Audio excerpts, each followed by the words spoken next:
And I wouldn't say we had immediate success with that. I mean, but it definitely gave us just, again, that background to be able to speak with different people.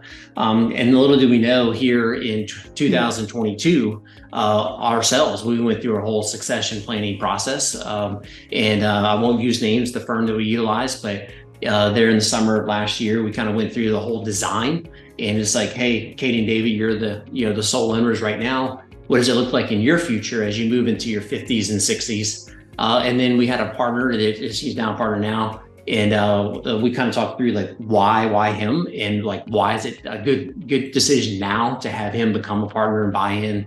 And that was just an incredible experience. I think we both feel like on the other side of it that we're much better positioned for taking care of our clients, taking care of our employees should something happen to one of us. You know what, we're proud to announce, hey, Kellen's now a partner, and our clients are excited for him. We're excited for him. He's excited. And it was just an excellent process. So going all the way back to that, going through that succession planning coursework, it planted those seeds. And then little do we know, we'd actually use it ourselves, which has really amplified our ability to talk with business owners. And here recently, we've had a lot of success with some that had transactions, not necessarily succession, but where the succession is coming up is now that they have currency in the bank, and maybe they got less interest in their business. Now they're talking about, how do I be successful with passing down wealth and philosophy and values to my family? And in a lot of ways, that is succession, right? You may not necessarily be transferring ownership of a business to your son or daughter,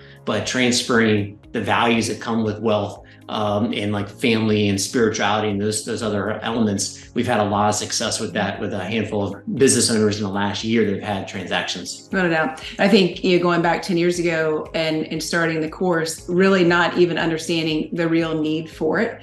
And going through with the Rawls group, it was so enlightening to me because of the family dynamics. And again, having a family-owned business where we really, really had to look deep of making sure we were doing the right things and making sure we're asking the right questions, because we know that it can get sticky and we know that it can be complicated. And it also helped us, again, like David said, with be understanding with our clients and the need for succession planning, because so many people, so many businesses don't have succession. We didn't. And I think that it made us really look at a lot of times the last person you take care of is yourself. And I think that's, we get so busy.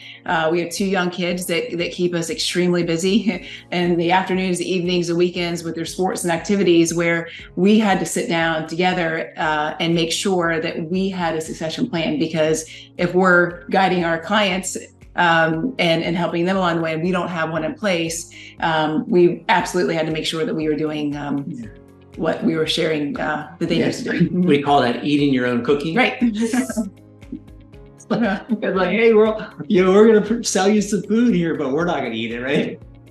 And I'll say, I think one thing which really helped me as a wife, even though we are partners, David and I, it gave me the confidence when we help with our own business. And now that we have a partner that's there, because we saw the potential, because we need to fill a need. We know how crucial it is with our business to make sure that, God forbid something happens to us, that we had him, there that knows everything from the payroll to the ins, the outs, to the operations, to the front office. It gives us peace of mind knowing that he has the ability now to run the business if something were to happen to us.